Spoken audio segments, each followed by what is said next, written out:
की कृषी कायदा हा उत्तम व्हावा, शेतकऱ्यांच्या हिताचा व्हावा, अन्नदाता सुखी भव व्हावा, ही भावना इथं भारतीय जनता पार्टी म्हणून आमची आहे आणि सदाभाऊ खोत यांच्या रयत क्रांती संघटनेची आहे. पण शेतकऱ्यांच्या कायद्याचा अर्थ चुकीच्या पद्धतीने भ्रमनिर्माण करण्यासाठी जर केला तर ते मात्र चांगलं नाही. आपण स्वातंत्र्यानंतर आज शेतकऱ्यांची अवस्था काही मोदी सरकार साहेब होतं, मोदी सरकार होतं आणि मोदी साहेबांमुळे झाली असं म्हटलं तर ते मग चुकीचं ठरेल. या अगोदरच्या सरकारचं जे धोरण होतं ते शेतकऱ्यांचं मरण होतं. आज शेतकरी ज्या अवस्थेमध्ये आहे, माझा हा कष्टकरी बांधव, याला कारण मागची सरकार होती. आता मोदीजी या संदर्भामध्ये निर्णयावर निर्णय घेत शेतकऱ्यांचं हित व्हावं, शेतकऱ्यांची उन्नती व्हावी, शेत उत्पादनाला योग्य भाव मिळावा आणि या जागतिक स्पर्धेमध्ये आमचा हा कष्ट करणारा शेतकरी या कृषी मागाच्या माध्यमातून हा सुरक्षितही व्हावा आणि सुरक्षित होत असताना त्याची आर्थिक स्थिती सुधारावी, तो या आर्थिक स्वातंत्र्याच्या लढाईचा पाईक व्हावा. आता या दृष्टीने चर्चा होऊ शकते ना.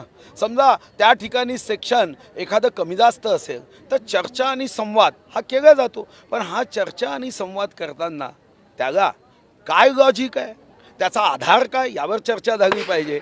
फक्त निवडणूक, राजेशाही गेली, आपली परिवारशाही आली पाहिजे, शेतकरी मात्र अडचणीत आला तरी चालेल, या भावनेतून आंदोलन होता कामा नये. अर्थ घेताना तो योग्य पद्धतीने घेतला जावा. जसं माकडा असं पुच्छ तीन, हत्ती सदंत सहा. वाचताना चूक केली तर माकडा असं पुच्छ तीन, म्हणजे माकडाला तीन शेपट्या आहेत, हत्ती सदंत सहा, हत्तीला 6 दात आहे. पण योग्य पद्धतीने जर हा कायदा वाचला, जसं या वाक्याचा आहे, माकडा असं पुच्छ, 3 हत्ती सदंत सहा, 3 हत्तीला 6 दात आहे, तर मग लक्ष ध्वनित होईल. योग्य पद्धतीने त्या कायद्याचा अर्थ समजून घेतला पाहिजे. आणि कायद्यामध्ये कुठं उणीव असेल तर देशाचे प्रधानमंत्री महोदय माननीय मोदीजींनी अतिशय स्पष्ट सांगितलं आहे, अरे किसानों के जीवन में आमूलाग्र बदल करने के लिए तो मैं देश का सेवक बना हूँ, प्रधान सेवक बनाऊ. इथं कुठं प्रश्न आहे काय? मोदीजींना स्वतःच्या कुटुंबाचा स्वार्थ नाही, या देशाचा शेतकरी म्हणजे त्यांच्या कुटुंबातला भाग आहे. गेहलोतनी म्हटलेलं आहे की काँग्रेसचं राजस्थान आणि महाराष्ट्रातलं सरकार पाडण्याचे बीजेपीने पुन्हा एकदा प्रयत्न सुरू. तर प्रवीण दरेकर असं सुद्धा म्हणतायत की आता तारीख सांगणार नाही, आता सरकार पाडूनच जातं. मग एक गोष्ट समजत नाही की एकदा नव्हे, रोज 24 तासातून एकदा. कधीतरी आम्हाला आमचे शिक्षक इतिहास शिकवताना म्हणायचे की संताजी धनाजी स्वप्नात दिसतो. तसे यांना का भीती वाटते हो सरकार पडते अशी? का भीती आहे सरकार पडते? का एकमेकावर विश्वास नाही, आपल्या आमदारांवर विश्वास नाही? तुम्ही तर म्हटलं पाहिजे तुम लाख कोशिश करो हम मजबूत है. पण प्रश्न असा आहे की आमच्यापेक्षाही त्यांनाच भीती वाटते. ते एकदा नव्हे, दर 24 तासांनी एकदा रिव्हिजन करतात की आमचं सरकार पडणार नाही, आमचं सरकार 5 वर्ष टिकेल. आम्ही तर म्हणतो 5 वर्ष नाही, 5000 वर्ष टिकू द्या ना. तुम्ही अर्थसंकल्पातून त्याच्यासाठी शेकडो कोटी रिसर्चसाठी खर्च करा की तुम्ही 5000 वर्ष जगले पाहिजे, चांगदेवाचा रेकॉर्ड तोडा. पण यासाठी वारंवार आमचं सरकार कोणी पाडू शकत नाही. कशाला म्हणता, कशासाठी सांगता? टिकू द्या ना तुमचं सरकार. तुम्ही हा 5000 वर्ष सरकार टिकवा, आम्हाला कुठेही आक्षेप नाही. फक्त महाराष्ट्राची जनता जगू द्या आणि त्यांना टिकू द्या, एवढीच आमची विनंती आहे. नाही, भारत बंद देताना जर त्यांच्या मनात खरंच शेतकऱ्यांचं प्रेम असेल तर कायद्याच्या संदर्भात चर्चा करता येईल ना.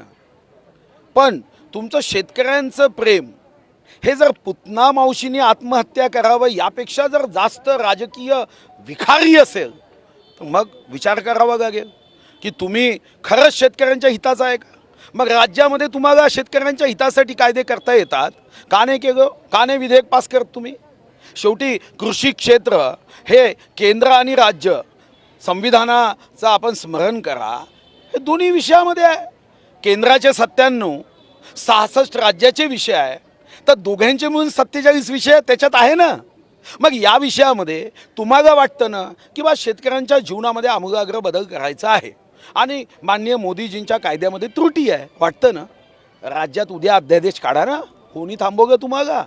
तुम्हाला राज्यामध्ये अध्यादेश काढता येतं ना. पण यामध्ये यांना या संदर्भात फक्त आणि फक्त राजकारण करायचं आहे. यांना सत्ता हवी आहे, सत्य प्रिय नाही, यांना सत्ता प्रिय आहे. मोदीजींसाठी देश परिवार आहे आणि या पक्षाच्या प्रत्येक नेत्याला या म्हणा जरा इथं एकदा राजघाटावर शपथ घ्या की आमच्या कुटुंबातला कोणी खासदार होणार नाही, पंतप्रधान होणार नाही, उपमुख्यमंत्री होणार नाही, मंत्री होणार नाही. का? या देशामध्ये शिक्षण व्यवस्थेमध्ये इतर कुटुंबातले लोक राज्य चालवू शकत नाही. तुम्हाला काय ठेका दिला आहे का?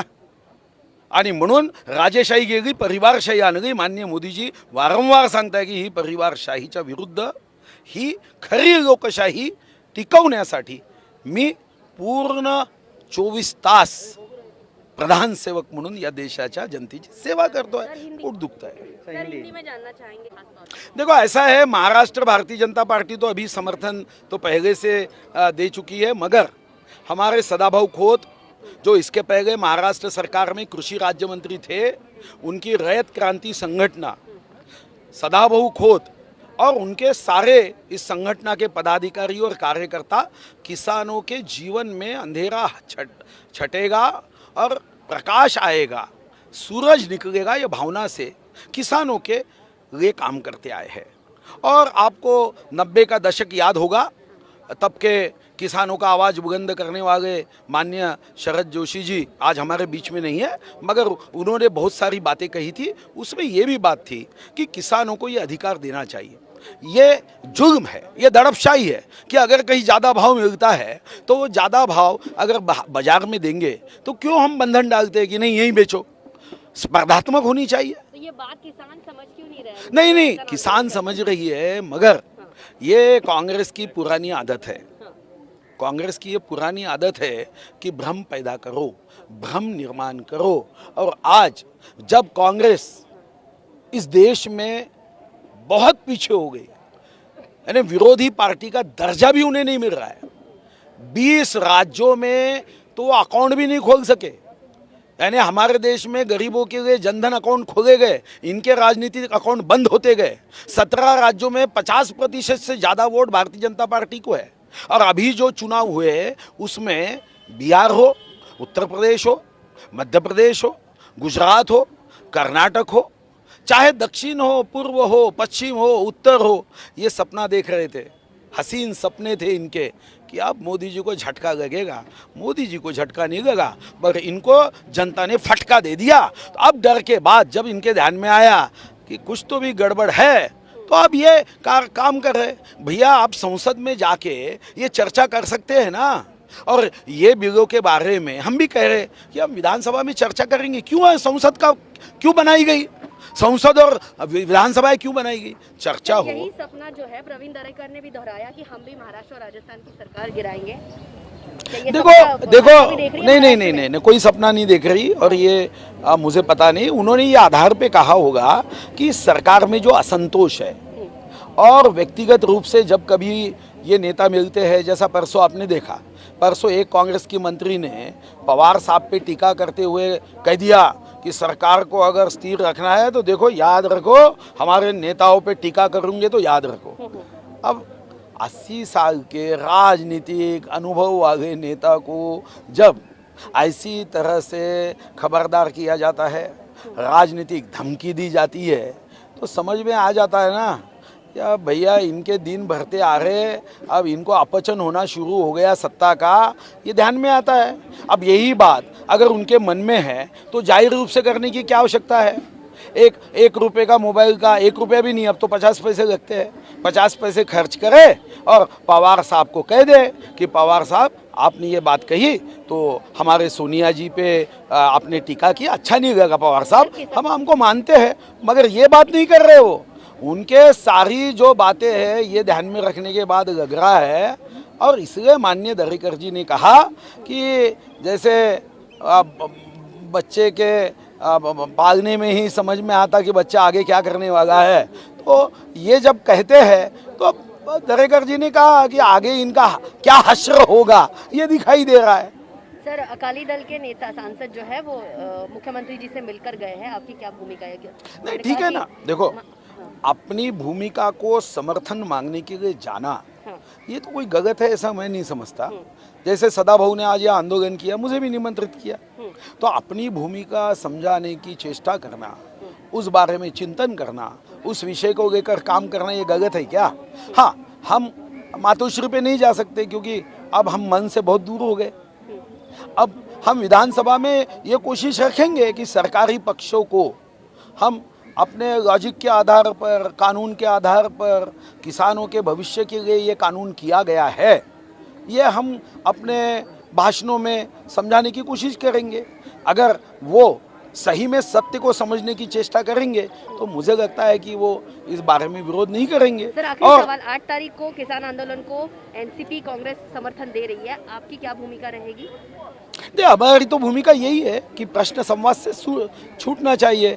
अभी इस विषय को लेकर अपनी राजनीतिक रोटी सेकने के लिए भारत बंद करने के जगह पे आप संसद में चर्चा करिए, प्रधानमंत्री जी का समय लेकर उनसे चर्चा करिए, वहाँ कृषि मंत्री है उनके साथ 1 घंटा नहीं 12 घंटा नहीं 4 दिन 24 घंटा आप चर्चा करते हुए आप बताइए देश में क्या है, विश्व में क्या है, जहाँ पे इनकी सत्ता है उन राज्यों ने संरक्षण के लिए क्या कानून बनाया है। पंजाब ये कह सकता है कि हमने ये कानून बनाया, देखो ये कानून से किसानों के जीवन में बदलाव हुआ है। ये बात राजस्थान की सरकार कर सकती है कि देखो हमने किसानों के बारे में ये काम किया है, तो ये आधार पे आगे जा सकते हैं। सर शरद पवार जी ने कहा है कि जो कृषि बिल है वो जल्दबाजी में लिया गया फैसला है, जल्दबाजी में किया गया पास, जो बिल है उसे पास किया गया जिसकी समस्या अब सबको हो रही है। नहीं, जल्दबाजी में क्या पास किया है वो बताए। बिना चर्चा के नहीं, बिना चर्चा के तो बिना चर्चा के वहाँ कहाँ मंजूर हुई, चर्चा हुई ना, और कई पार्टियों ने साथ दिया, नहीं तो राज्यसभा में बिल कैसे मंजूर हो सकता था? राज्यसभा में तो भारतीय जनता पार्टी का बहुमत नहीं है। ऐसे कई राज्य है जहाँ भारतीय जनता पार्टी की सरकारें नहीं है, वहाँ के पार्टियों ने जो घोर विरोधक है भारतीय जनता पार्टी के, उन्होंने भी तो समर्थन दिया ना, वो भी तो जनता के प्रतिनिधि है। क्या कांग्रेस, राष्ट्रवादी और अकाली दल यही प्रतिनिधि है क्या? बाकी भी तो पार्टियां प्रतिनिधि है ना। लेकिन सर इस किसान आंदोलन का कोई चेहरा नहीं है, तो आरोप किस पर लगा रहे हैं आप? नहीं,